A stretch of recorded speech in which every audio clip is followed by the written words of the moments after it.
अस्सलाम वालेकुम नाजरीन, मैं हूं आपका होस्ट, आपका मेज़बान सलीम शेख, और मैं ला रहा हूं आपके लिए एक मुनफरिद और नया मालूमाती प्रोग्राम जिसका नाम है ज़राअत से ज़िंदगी।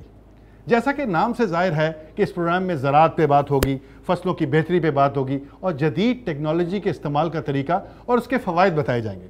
और ये भी बताया जाएगा कि जदीद और एडवांस टेक्नोलॉजी से फसल में बढ़ोतरी कैसे मुमकिन है। तो नाज़रीन, इस प्रोग्राम में इस बात पर भी रोशनी डाली जाएगी कि कुदरती आफात मसलन सैलाब, कैद साली, टिड्डी दल वगैरह की वजह से अगर मुमकिन पैदावार ना हो सके तो किसान को कौन कौन से इकदाम करने चाहिए जिससे वो ऐसी सूरत हाल में अपने आप को माशी तौर पर मुस्तहकम रख सके। तो नाज़रीन, इस सिलसिले में जहाँ हमारा किसान अनथक मेहनत कर रहा है, वहीं बायर कंपनी की काविशें किसी से ढकी छुपी नहीं है। बायर के साइंसदान दिन रात मेहनत और रिसर्च के साथ प्रोडक्ट तैयार कर रहे हैं जो हमारी फसलों की बढ़ोतरी में मदद पैदा कर रही है। हमारे किसान भाइयों का रोज़ बरोज़ बायर पे बढ़ता एतमाद इस बात का वाज़ेह सबूत है। तो नाज़रीन, इस प्रोग्राम में हम हर मौसम की हर फसल पे बात करेंगे और आज इस मौसम की सबसे अहम फसल है आलू की फसल, जिस पे हम बात करेंगे। आलू की फसल के बारे में बायर कंपनी ने अपना एक प्रोग्राम लॉन्च किया, MMP, मच मोर पोटैटो, यानी कि आलू की भरपूर पैदावार। जैसा कि आप सबको मालूम है कि आलू की फसल की काश्त का मौसम हो चुका है, इसीलिए ज़रूरी है कि आलू की फसल की इब्तदाई तदाबीर और इस पर बात की जाए और किसानों के दरपेश मसाइल हल किए जाएँ। और सबसे ज़रूरी बात यह है कि हमें आलू की नई मार्केट्स ढूंढनी पड़ेगी, यानी ऐसे ममालिक ढूंढने पड़ेंगे जहां आलू की मांग ज़्यादा हो, ताकि आलू की एक्सपोर्ट बढ़े और किसान को ज़्यादा से ज़्यादा मुनाफा हो, क्योंकि किसान अगर खुशहाल होगा तो मुल्क खुशहाल होगा। तो नाज़रीन, हम प्रोग्राम को आगे बढ़ाते हैं और आपकी मुलाकात करवाएंगे पाकिस्तान के मुस्तनद और काबिल साइंसदानों से, बड़े काश्तकारों से और ज़राअत के शोबे में संगे मील अबूर करने वाले गरां कदर शख्सियात से, जिनसे हम मिलेंगे और मुफीद मशवरे सिर्फ आपके लिए। तो मैं दावा देता हूँ जनाब प्रोफेसर डॉक्टर अब्दुल कयूम राव साहब को, जो इंचार्ज हैं बायोटेक्नोलॉजी प्लांट के और CEMB पंजाब यूनिवर्सिटी लाहौर के। आइए डॉक्टर साहब। अस्सलाम वालेकुम, प्लीज तशरीफ रखिए। डॉक्टर साहब, सबसे पहले आपका बहुत बहुत शुक्रिया कि आपने हमारे किसान भाइयों के लिए अपना कीमती वक्त निकाला। शुक्रिया की कोई बात नहीं है, ये मेरे लिए खुशी का मुकाम है कि मैं अपनी कौम के लिए कुछ कंट्रीब्यूट कर सकूं और अपने किसान भाइयों को कोई मुफीद मशवरे दे सकूं। जी, थैंक यू डॉक्टर साहब, आपका बहुत शुक्रिया। डॉक्टर साहब, आपने आलू पे रिसर्च की है, कोई ख़ास मोहब्बत लग रही है मुझे आलू से। आलू एक बहुत इम्पॉर्टेंट क्रॉप है ऑल ओवर द वर्ल्ड। अगर आप देखें, आलू का सफ़र फील्ड से स्टार्ट होता है, वो किचन से होता हुआ इंडस्ट्री में मुख्तलिफ शेप्स में अपेयर होता है जी।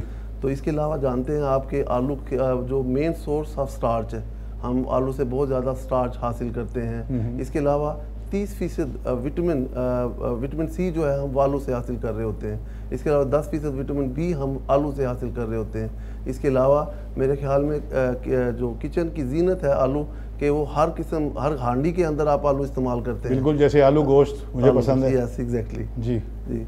तो आलू नॉर्मली मेरी लैब के अंदर तकरीबन बहुत सारे प्रोजेक्ट्स आलू पे हमने मुकम्मल किए हैं। हम आलू पे मुख्तलिफ चीज़ों को एड्रेस कर रहे हैं। मिसाल के तौर पर माल न्यूट्रिशन, आप जानते हैं हम ग़िज़ाइयत ले रहे होते हैं लेकिन उसके अंदर उस तरह की ग़िज़ाइयत नहीं होती जो हेल्दी जिस्म को चाहिए होती है। बिल्कुल। तो उसके लिए हम विटामिन D को आलू के अंदर बढ़ा रहे हैं। मुख्तलिफ किस्म के मिनरल्स, न्यूट्रिएंट्स जो चाहिए होते हैं आलू के अंदर, हम उन पे काम कर रहे हैं। आलू की स्टोरेज कैपेसिटी को बढ़ाने के लिए हमारी काविशें जारी हैं और हाल ही में एक स्टूडेंट ने इसके अंदर अपनी डॉक्टरेट की डिग्री मुकम्मल की है। इसके अलावा आलू को मौसमी तब्दीलियों से बचाने के लिए और इसके अलावा फूड सिक्योरिटी को मुमकिन बनाने के लिए तो जो मुख्तलिफ बायोटिक फैक्टर्स होते हैं, इस तरह से मुख्तलिफ हशरात, मुख्तलिफ कीड़े, मुख्तलिफ बीमारियों से बचाने के लिए हम अपनी लैब में मुख्तलिफ काविशें कर रहे हैं, क्योंकि आलू की अहमियत से कोई इनकार नहीं कर सकता। बिल्कुल सही है, बिल्कुल सही है। डॉक्टर साहब, जैसे किसान भाइयों के लिए इस वक्त फसल काश्त करने का बिल्कुल सही मौका है, टाइम आ गया है। हाँ जी। तो क्या इक़दाम हैं जो उनको करने चाहिए? जी, आलू को काश्त करने के लिए सबसे पहले ज़मीन का तैयार होना बड़ा ज़रूरी है और ज़मीन की तैयारी इसमें बड़ा रोल प्ले करती है।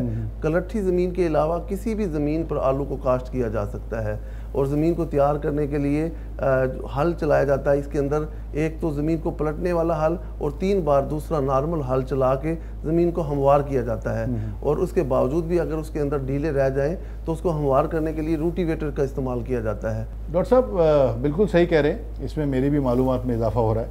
डॉक्टर साहब ये जो मौसम है ये कितना रोल प्ले करता है अपना, क्या कहेंगे आप किसान भाइयों को? आलू की काश्त के लिए जो मौसम है उसका होना ज़रूरी है, क्योंकि आलू की काश्त के लिए 20 से 25 डिग्री सेंटीग्रेड का टेम्परेचर जो है सबसे मौजू होता है। इसके अलावा ज़मीन का टेम्परेचर 15 से 20 डिग्री सेंटीग्रेड होना चाहिए। तो ये अक्टूबर का महीना इसके लिए सबसे मौजू है और उसमें ज़मीन का टेम्परेचर 15 से 20 डिग्री सेंटीग्रेड हो तो आलू की फसल ज़्यादा अच्छी होती है। डॉक्टर साहब बिल्कुल ठीक फरमाया आपने। आप मुझे ये बताइए कि किन बातों का ख्याल रखना पड़ता है जिससे फसल की बुनियाद मजबूत हो? जी, जिस तरह के मैंने पहले आपको बताया कि ज़मीन की तैयारी जो इसमें बड़ा अहम रोल प्ले करती है, क्योंकि ज़मीन के अंदर कुछ बीमारी पैदा करने वाले बैक्टीरिया पाए जाते हैं। इस तरह पोटैटो स्कैब की बीमारी है, तो ज़मीन को पलटने से इसका अभी मजमूई तौर पर कोई परमानेंट हल तो नहीं है। तो अभी इस पर बहुत सारे रिसर्च के इदारे काम कर रहे हैं, लेकिन इसका मुख्तलिफ तरीके से इसको कम किया जा सकता है। जिस तरीके से ज़मीन को पलटने से ज़मीन को ज़्यादा रोशनी मिलती है तो उससे इसको मिनिमाइज़ किया जा सकता है, लेकिन ये इसका परमानेंट हल नहीं है। लोग इस पर काम कर रहे हैं, जल्दी इसका कोई सलूशन मिल जाएगा। और डॉक्टर साहब ये फासले से क्या मुराद है, ये ज़रा आसान लफ्ज़ों में किसान भाइयों को समझा देंगे तो अच्छा हो जाएगा। फसल को ज़्यादा लेने के लिए एक ख़ास फासला रखना फासला बरकरार रखना बड़ा ज़रूरी है। जिस तरीके से 2 खेलों के दरमियान फासला 75 सेंटीमीटर होना बड़ा ज़रूरी है। इसी तरीके से पौधे का आपस में फासला 20 सेंटीमीटर रखें तो ज़्यादा पैदावार आती है। इसी तरीके से जब हम पोटैटो के बीज को लगाते हैं तो उसको 7 से 10 सेंटीमीटर नीचे लगाएं, और अगर हम किसी मिट्टी चढ़ाने वाले हल को इस्तेमाल कर रहे हैं तो 15 सेंटीमीटर भी किया जा सकता है। तो इसके अंदर फासले को बरकरार रखने के लिए अगर टेक्नोलॉजी का इस्तेमाल किया जाए तो इसमें रेवोल्यूशन लाई जा सकती है। हम अपनी पैदावार को कई गुना बढ़ा सकते हैं, क्योंकि जब हम उसको मैनुअली हाथों से लगाते हैं तो वो प्रॉपर फासला बरकरार नहीं रह पाता, लेकिन जब टेक्नोलॉजी प्लांटर को इस्तेमाल करते हैं तो वो फासला बरकरार रहता है, क्योंकि पौधों का अपना दर्जा हरारत भी होता है। तो जब हम इसका फासला कम कर देते हैं तो उस दर्जा हरारत की वजह से पैदावार में कमी आ जाती है। तो इसलिए टेक्नोलॉजी के इस्तेमाल से इसकी पैदावार को ज़्यादा बेहतर किया जा सकता है। तो आपका कहने का मतलब है कि बेहतरीन फासले के लिए प्लांटर्स का होना बहुत ज़रूरी है, जिससे फसल बेहतर होती है। जी, आजकल टेक्नोलॉजी का दौर है और इस दौर के अंदर अगर हम इस टेक्नोलॉजी से फ़ायदा नहीं उठा पाते तो हम बहुत बड़ा लॉस कर रहे हैं। और पाकिस्तान जैसे कंट्री के अंदर अगर हम चीज़ों को टेक्नोलॉजी के ज़रिए डील करें और हम इन टेक्नोलॉजी को इस्तेमाल करके फसलों को बेहतर तरीके से उगाएं तो हम ज़्यादा पैदावार हासिल कर सकते हैं। तो नाज़रीन, प्रोग्राम के इस हिस्से में हम कोशिश करेंगे कि अपने किसान भाइयों को जदीद और एडवांस टेक्नोलॉजी के बारे में मालूमात फराम की जाए। प्लांटर जदीद और एडवांस टेक्नोलॉजी की बेहतरीन मिसाल है। नाज़रीन, अब हम आपको दिखाते हैं प्लांटर पर एक छोटी सी बनी हुई रिपोर्ट, जिससे आपको अंदाज़ा होगा कि प्लांटर की किस कदर अहमियत है। प्लांटर के जरिए आलू की काश्त से हमें 2 फायदे हासिल होते हैं। बिजाई के साथ साथ बीज को जहर लगाना, खेलियों और बीजों के दरमियान मुनासिब फासले को बरकरार रखना और दरकार गहराई में बीज को डालना। प्लांटर कम वक्त में ज्यादा रकबे पर आलू की बिजाई मुमकिन बनाता है और साथ ही बीज को ज़राई जहर से ट्रीट करना भी आसान बनाता है, क्योंकि प्लांटर के जरिए दोनों काम एक ही वक्त में हो रहे होते हैं। दुनिया भर में तरक्की पसंद काश्तकार आलू की बिजाई के लिए प्लांटर का इस्तेमाल करते हैं। बायर ने पाकिस्तान में सबसे पहले प्लांटर को मुतारिफ करवाया।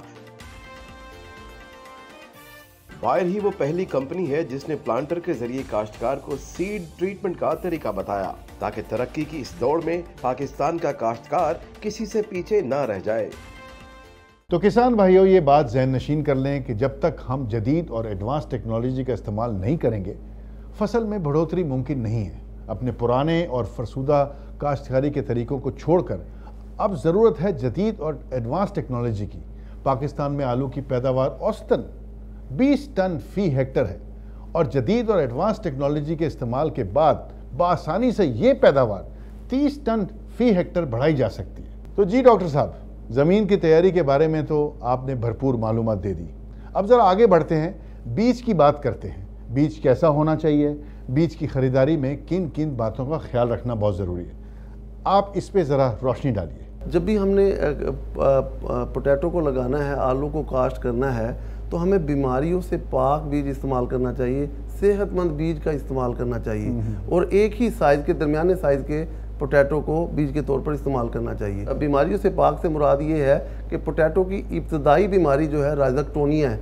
राइज़ोक्टोनिया जो जिसे छतरी वाली बीमारी भी कहते हैं, ये एक फंगस है। ये सीड बॉर्न फंगस है। ये बीज के अंदर परसिस्ट करती है और ये ब्लैकनिंग काज करती है, ब्लैक स्कॉर्स काज करती है, पोटैटो के स्टेम के ऊपर भी, पोटैटो के पत्तों के ऊपर भी और पोटैटो के ट्यूबर के ऊपर भी।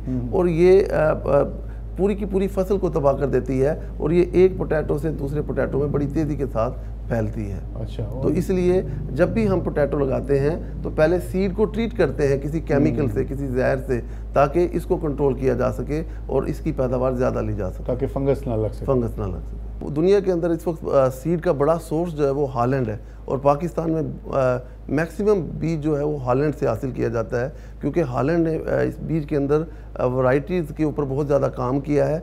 वहाँ का जो टेम्परेचर जो है वो इसके लिए बड़ा सूटेबल है कि इसके ब्रीडिंग के ज़रिए बहुत सारे डिफरेंट किस्म के बीज बनाते हैं वो, जिसको वो मुख्तलिफ मुल्कों के अंदर जो है सेल करते हैं। तो पाकिस्तान में भी ज़्यादातर बीज हॉलैंड से आता है।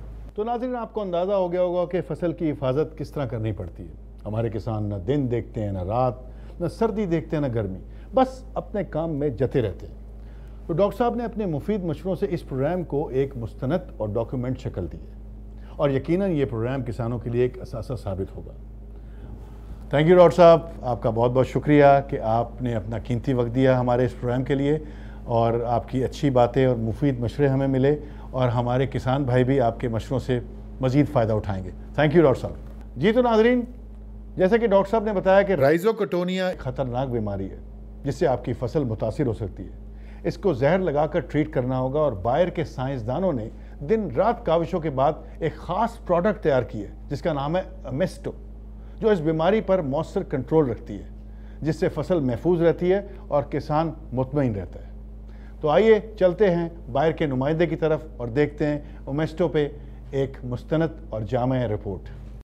अस्सलाम वालेकुम, मेरा नाम अरशद अली है और मैं बार पाकिस्तान में as a market development agronomist के तौर पर अपने फ़राइज़ सर अंजाम दे रहा हूँ। अब हम आपको बताएंगे अमेस्टो के बारे में। अमेस्टो एक जदीद और मुनफरद केमिस्ट्री के हमल एक नया प्रोडक्ट है। अमेस्टो में एक फफूंदी का जहर पेनफ्लोफन मौजूद है। अमेस्टो के इस्तेमाल से आलू की फसल की भरपूर और सेहतमंद शुरुआत होती है।